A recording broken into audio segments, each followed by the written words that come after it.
Basically, I was being called. I was sleeping at 12 a.m. if I'm not wrong, 12 to 1, and I actually left the house because somebody actually took my phone and then somebody called me. Basically, it was my friend. He basically did a certain video. It was at suicide towers. So they something went into him and he said it started to not feel right. I really don't feel good. This is getting a lot. Is anyone here? What did you find?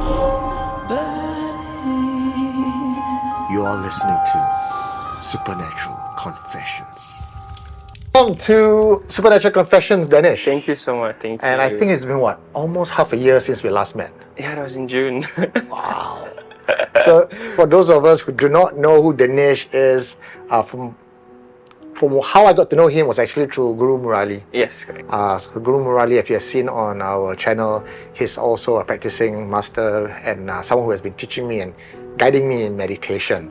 And he says, you got to talk to this young guy, Danish. Oh, he didn't say young guy. He says, you got to talk to this guy, Danish. Right? And he says, this guy is born with a gift. And he's helping people, doing cleansing work and all that. And when I hear that, I thought, okay, I got to meet this guy. In my mind, Danish was this old pakcik, many years in the field with a tongkat, maybe even a jungle. I said, this Danish young guy. When I first talked to him, I said, is your father around? I thought his father is Danish. He goes like, hi Eugene, it's me. I was blown away. And the day I met you was also the day of your, what's the word? I use the word coronation. What's it called? Yeah, ordination. Ordination. Yeah. Okay, coronation is you wear a crown. Ordination is when you take on the spiritual path from your father. Yes, correct. Can you just give us a bit more information about that? It's just something that actually it's not really an actual day. I just created it for myself just to say thanks to like my personal like gurus that I've learned from, and it's the day for me to like say my thanks to them lah.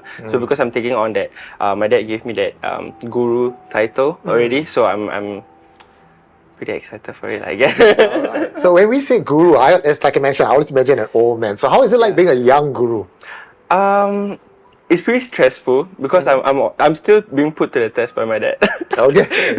still always. So every time there's like a spiritual healing or like some kind of exorcist, he has to attend it. So he still want to see how I progress. Wow. Yeah, so it's pretty challenging. So I can imagine your dad as your mentor would be stricter than if you had the external mentor, right? Yes, very very strict. He's, I would say, over the top. Like he's to an extent where like every single day all he asked me to do is chant. He was like, he goes out from the toilet, he's just like, don't forget to chant. And then he will tell me it's about something, and I just came back from work, I want to rest. Well, you're carrying the family's name, so I suppose there's a lot of burden and responsibility you're carrying. Yes. Why don't you give us a bit of insight into this family lineage that you're practicing? You mentioned guru, you mentioned passing down of the lineage power, but I also understand you're Muslim? Yeah, I'm Muslim, yeah. So I'm not very familiar with that entire landscape, so maybe you can give me the cliff notes of from start till how you got here today. So basically, both my parents' side, we actually have people who can do spiritual these spiritual things lah. Basically, I think if I'm not wrong, both my grandparents from my mom's side, if I'm not wrong, yeah, right, I think, yeah, and also my dad's side, the grandma is actually a medicine lady, so she makes oil, and then for the grandfather itself, he does spirituality, but then he doesn't actually do it, like she doesn't help people that much, but usually it's my mom's side. So the mom's side is the one with the gifts that all along has been helping people. Yeah, actually both, but then they don't do it as much like for my dad's side. Wow. Yeah. So you come from a family lineage of both mom's side and dad's side who are both healers. Yes. I mean, one's practicing more than the other. Yeah. But they both have gifts lah. Yes, they do. And how do they know that they have gifts? I have no idea, to be honest, but this was like stories that been passed down back to my like great grandparents, then down, and then onto me. So yeah, that's something that I actually got a little bit interested on. So I kept asking, and then from there, like, I didn't know I actually had this ability also actually. So but there was a time where I felt ill because my toys were always like flowers. There wasn't a time where I played with toys. I don't have toys. Yeah, never. You mean as a child when you're growing up, no toys? No, I don't like toys. Okay. So it was just like literally jasmine flowers. I would string them. I would do so many different kind of things with them. So I understand that you didn't play with the jasmine flowers like you play flowers this way. You play No. more like a garland. Like Yeah, you're I made it making into garlands. I made arrangements for Okay. like weddings and stuff like sometimes. Yeah. So that's where I felt like I had something like attached to me. So we had to go to this another spiritual healer because my dad wasn't like a full blown spiritual healer yet. So he didn't want to like do anything to me lah. Yeah. So he brought me to one of these guy in Amokyo, if I'm not wrong. Yeah, and they said that there was a lady living in me. So ever since then, when they actually took out that spirit from my body, that's when I said, well, you know what, I'm just gonna take on the task, you know. So this female spirit that you have in you is not a good one then? It's not like a guardian spirit? No, it wasn't. It was something that was attached to some flowers that I was playing, because there was like, we believe in Malay like culture that everything that it has its spirit, especially when it's like a plant, flowers, animals and stuff like that. Basically, my great grandma from my mom's side, she does like what do they call it? So basically, a kid basically swallowed a pin hole. It was like those what do you call it? Like a bobby pin or something like that. The ones that can open up. Like a safety pin. Safety pin. Yeah. So basically, the kid swallowed it, and then they went to her to take it out, but it wasn't something that she could remove because it was right inside. Yeah. So what she did was she had to like do some water, and then she blessed it and then let the kid drink, and then the kid actually vomited out right in front of her that pin. Wow. It was still open. Yeah. The other story was like they basically sail like some boat that they had like stuff on it and stuff like that, because they used to be, what do you call it, nelayan, the like boat people basically. Okay. Yeah, so So like the fishermen. yes, fishermen. Yes, fishermen. Like So orang laut lah. Is that what they call it? ish lah, yeah. I would Ish, say. okay, Ish, yeah. yeah. So they say that it has a hole, so the water's actually going in. So what my great grandfather did was took some mud from outside his house. Yeah.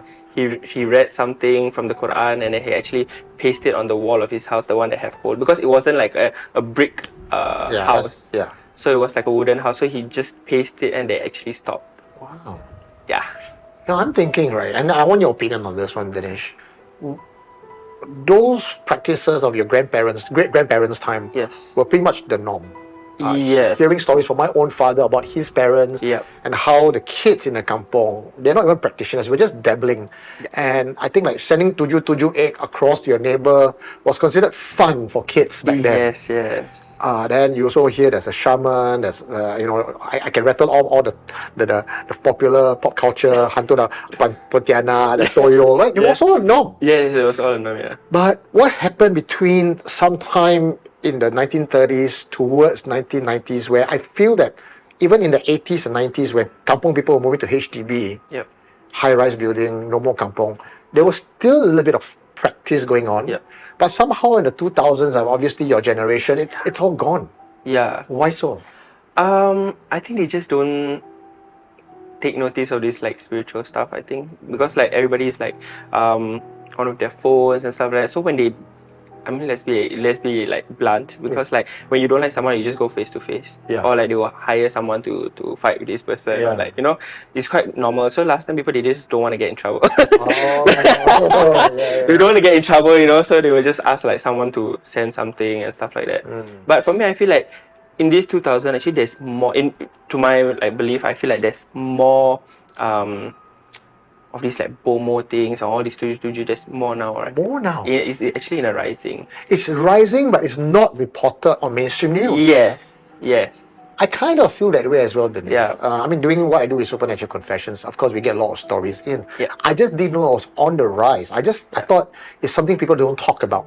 Yeah, I agree. Yeah, because like I feel like this kind of people, right? Like the ones that are actually getting hurt are those like more common, like business people. Business people. So they see them on the rise, right? They say, oh, these people are like doing so well. They don't like it. They just wanna like make a bad thing out of it, so they just send. I mean, like, to be fair, I've heard a lot of stories like that, especially when Yes. you run a business, nasi padang store that does well, you got opposite store that is jealous, then they will do something to make your business bad. Yeah. And isn't it worse now that people are skeptics and non-believers, so that when things like that happen, they don't naturally think, oh, I need to go find spiritual help. Yep. They just think, oh, it's just bad luck. Yes. So most people are actually getting attacked without realizing. Yes, it's actually quite common. They don't know that they're getting attacked. They just say like, oh no, it's okay. Because especially, I'm not saying anything, but I'm a Muslim myself, but when these people are like, they learn about Islam but not too in depth, I would say. They wouldn't say that this is something that's spiritual. They say like, oh, we just leave it to the hands of God. But you need to find some kind of healing, you know. Yeah. Like if you are sick, you don't go to some Tom, Dick and Harry and ask for something. Yeah. You definitely will go to a doctor. Correct. But that's not what these people do. You see? Yeah. So where do they go to for help then? They usually don't. They don't, right? They don't until it becomes so much worse. Yeah. That they start to smell like like a dead rat inside the shop, or they see like, oh, their food is getting like spoiled very easily in like a few hours and it's just been cooked. Yeah. And it happens way too often that these kind of things were like. Now, I understand that since your ordination, and we're supposed to meet up some months back, but you've been busy with both, I'm not sure if I can say it, but you're still in the army. Yeah, no, SCDF. SCDF, you're still serving your NS in SCDF. And between serving your time for the nation, when you're done with it, I hear that you have a whole queue of people waiting to see you. There was, but some of them were like being turned down here and there because I was too tired. The schedule was just like too, and some of them were really impatient. Yeah. Yeah, but the quite recent one that I got was this guy from actually one of my dads. He likes to stay at a coffee shop, so he has this friend of his that actually does interior design. So what happens is his business was not booming and stuff like that, so he asked for like some kind of oil. Then I had to wait for the oil and it took so long. So this oil is basically it's something that I use, like it's called bulu perindu. So it's to attract people to you for business wise lah. I don't like people when they want to use it for love or whatnot, because it's more for like your own personal help instead of this love things, because I feel like love should be from God. Free will lah, come on. Yeah. So one of the things I'm curious about, and I've heard this debate, if you may, through people in the Malay community, right? There is the umbrella religion, which is Islam. And under the Islamic belief and the purview, you just have got to put your faith in Allah, right? You're not supposed to be dabbling in anything else that is ungodly. Yes. But from what I understand of these shamanistic practices, if I can use the word shamanic practices, right? Would that be in conflict with the teaching of Islam then? And how do you reconcile that? For me, I feel like I'm a shaman in a sense where I still use old remedies. I do not use any jinns or something that I keep. I do have items that are like that have jinns in there, but they're just more for like antiques. I don't use them for my own like privilege or to help people. I feel like that's something that I don't require, because if you feel like you want to help to heal people, it should be like from God, you know. It shouldn't be you ask like heal from any Tom, Dick and Harry again. So it's, I mean, there are items where I try my best not to use certain things like those needles and all that. I feel like those are a little bit like black magic-ish. So I use certain things like flowers for bath and stuff like that. So because I find some kind of understanding in some parts of the Quran or the Hadith. So like basically we believe, for example, the flowers itself, they actually in a specific they don't actually say flowers, but they actually say a palm tree. Basically it was some grave that they saw, but our Prophet saw and it was like it needed help. Someone from inside needed help. So what he did was he took a palm tree, he cut it down and he put it into the soil. He said that as long as this palm leaf doesn't dry, it brings benefit to those in the grave, because they say that every single thing that's alive actually chants to God's name. So I take that, I say, okay, flowers is still alive, so it chants in God's name. So why not I just use it in a flower? So I take it there. So So this is very much the animistic practice of even predate Islam, pre-1400s even. Yes. People would venerate the stone, the Stones, water, the plants, because that's all life and it's all under God. Yeah, yeah, right? correct. So we're tapping on the life energy Yes. to help people, Yes, correct. which I love a lot. Yeah, yeah. But then there's also this other debate that we have is, for you to help them, wouldn't you need to know black magic in order to solve black magic? Or is that two separate things entirely? Yes, we do need to know black magic, but personally, I don't learn in depth. I do have some gurus who tell me how these things work, but I don't actually, because to be honest, for myself, I actually told my mom I wanted to go to Thailand or some other places to actually find people who can actually teach me black magic. But it's not something that she wants, because she said, try to be faithful to your own religion.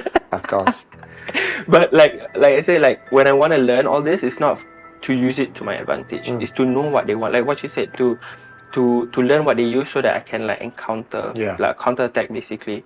But we just need to know the basics. We don't actually need to know the whole thing. Because when I was going through my own training as well, I was given the same advice that you need to learn both.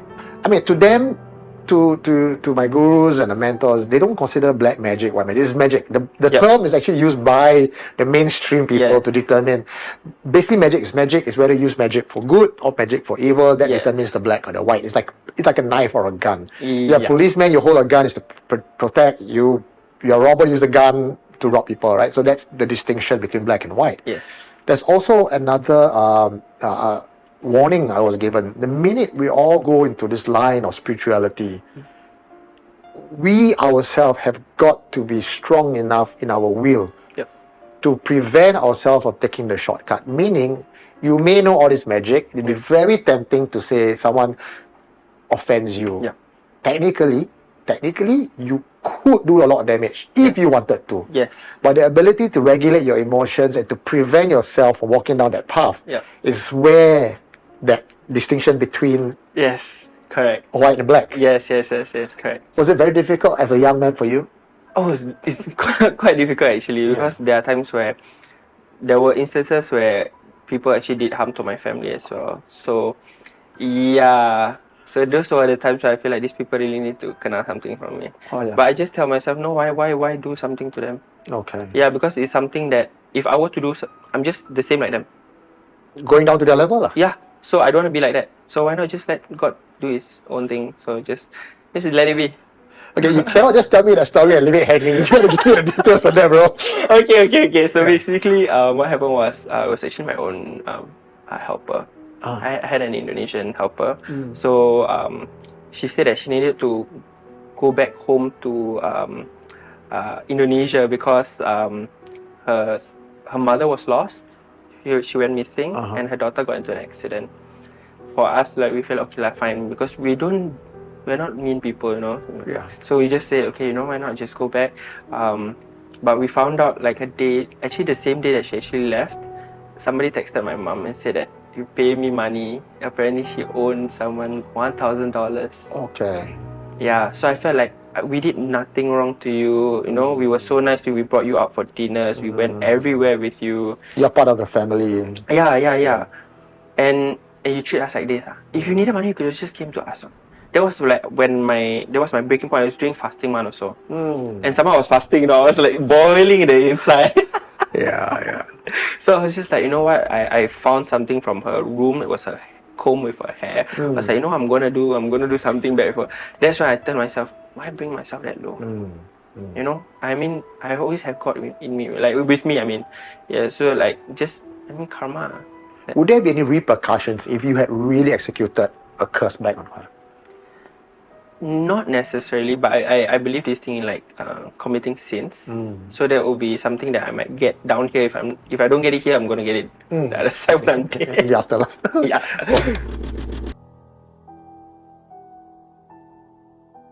So that's what I'm actually afraid of. Like, especially for someone like us, the reason why we can help. I'm not saying that we can help people, but like we try our best to help people. But we need to build up our good deeds. Yeah, that's something that the jinn likes is basically sins. That's what makes them stronger. So But there's if I also were to good genes and bad genes. Yeah, there are. So the good genes would then be on your side now, like, okay, this guy's in our camp, right? Yeah, I hope so. So I mean, good genes usually don't disturb you. They will just do their own thing. They pray, and then they submit their will to God, and so you won't be able to see them or to feel them most of the time. Oh. Those the ones that you can see like possessing, and then they say I'm a good gene. Oh, that's a lie. Oh, okay, No, okay. no. Good genes don't bother with humans. They got their own things to do. Yes. It's the bad genes that want us to use humans as a vessel Correct. to do whatever evil deeds Yes. they want. Yeah. Okay. Do you feel that as a young man who have taken on this mantle from your father, has that restricted you from being a teenager like the rest of your friends? Let me quantify that, right? Okay. When we were all in our 20s, or when, at least I speak for myself, the amount of sin that we have committed Yes. under the banner of being young, wild, and stupid. Yeah. But you don't get the chance to be young, wild, and stupid. Like for your friends who were just, hey, never mind, come on, let's go drink, no one's going to catch you. Yeah. Right? You don't get that. You know that while your parents may not catch you, you are beholden to a higher power that was going to oversee whatever you do. Yes. You got to say no to that kind of outing. Does that make you like the oddball that people no longer call you out? Here and there, I will say, I'm actually more of like a home person, or like I like to garden and stuff. So I don't really like to go those places anyways. So I don't find any interest. But there are times where people do ask me for it, like let's go drink. I say like I don't mind going there with you, but I just can't drink alcohol lah. Fair enough. Yeah, I can. But even being in a place with alcohol, Yep. right, by itself is also not very clean. And Yep. if I know anything about spirituality, places with vices tend to attract Yep. negative entities. Yes. Wouldn't you be like very busy fending all this off? Not necessarily, because if I don't feel a threat, I wouldn't wanna like do anything. Okay. Yeah, I'll just let it be. Yeah. But is your radar constantly on? Like when you Yes. go to a place and let's say you go to a hotel room, you go vacation, Yeah. right? And your friends all and you like open the door, alamak, got something inside. Yes. How do you react to that? I'll just do my own thing. I tend not to tell my family because Yeah. I scared. Because my sister's actually quite a scaredy cat, I would say. Yeah, so I mean she's not a scaredy cat. She used to be until like she learned about like spiritual just a little bit here and there just to protect herself. She built up her strength. So but I just tend not to want to tell her still. Yeah. So- Ignorance is bliss, right? Yeah. Yes. Yeah. But throughout your entire journey being practicing the spirituality path, have you encountered what are some of the most challenging encounters that you have? Like, do something confront you, challenge you, test your will, something like that happen to you? Challenging to a certain extent. I think the first time I tried to help someone was I was really small. I think I started at P3 if I'm not wrong. P3 I think. It's 9 years old. Yeah, I start to learn Yeah. about spirituality. Then when my dad starts to go to heal people, I'll actually follow him just to see what he does. So there was a time where I actually saw something charging at me. It looked like those like stones from Bali, like those like statues. Yeah. It looks something similar, but it's not something that's from Bali. It just was charging towards me. I was like, oh my god, what was that? The stone from Bali, if I understand what you're telling me, is like almost like a Garuda kind of like a Something similar, yeah. with a bird face, is it? Yeah, no, not really a bird face. It's actually a human like looking, Okay. like basically, but it's just all black. Oh. Yes, all black. It was charging towards me. That's the first time my goosebumps starts to rise. I was just like, oh my god, something's wrong with me. That's when I felt like I want to take on the task even more, actually. And 9 years old, people play soccer downstairs, play playground. Our friend here wants to take on the task to do cleansing. Yeah. Probably the youngest spiritual practitioner I know. Yeah. So how did that end? Like the thing charged at you and then? So basically, my dad was there to assist everything because he actually went into that person's body to talk. Yeah, So something went into the other charges at you, charges at me, but my dad took it and put it into the person's body. and the person started communicating with your dad Yes. in a different voice. Yeah. Correct. Do you remember any of that incident? Not necessarily, but it was something that was, if I'm not wrong, it was, we call it Malay, we call it Saka. Saka is something that was being brought down by their ancestors. So basically, it's a spirit that they took on. Okay. But I can't remember what was the story. Okay. It was a quite long time ago. What are some of the most common cases that you had to handle, or perhaps even your dad had to handle? Saka is quite not. Saka? Yeah, Saka is quite common. The other one is black magic. It's quite like because business and all those other things. Like family disputes, many. Yeah. But why is Saka such a common thing in the Malay community? Oh, because so basically in the old times, right, they need something to protect them from something. Like, maybe they need beauty or something like that. Last time they don't have like makeup. I mean they do, but it's very less. So when they don't have, it's been like, okay, of a certain age, I'm not married, I need to find some form of like help. Yeah. So they'll go to these spiritual people and they'll put something in them. It's like basically a contract. Okay. So this Saka actually will go down at least 7 generations, minimally. Is that a jinn? Yeah, it's a jinn. So basically, took some form of like a spirit, they put it in them. Yeah. Some of the people that actually helped, they actually don't know that they have it. But they have signs and symptoms. So basically, like they can actually dream of people giving baby and they actually received it. These are one of the common signs that you have Saka. 12 midnight, you have to throw green bean, take the rotan, go naked. Is it? Tell me about that. You got Yeah. me interested. Go naked. So You are listening to Supernatural Confessions.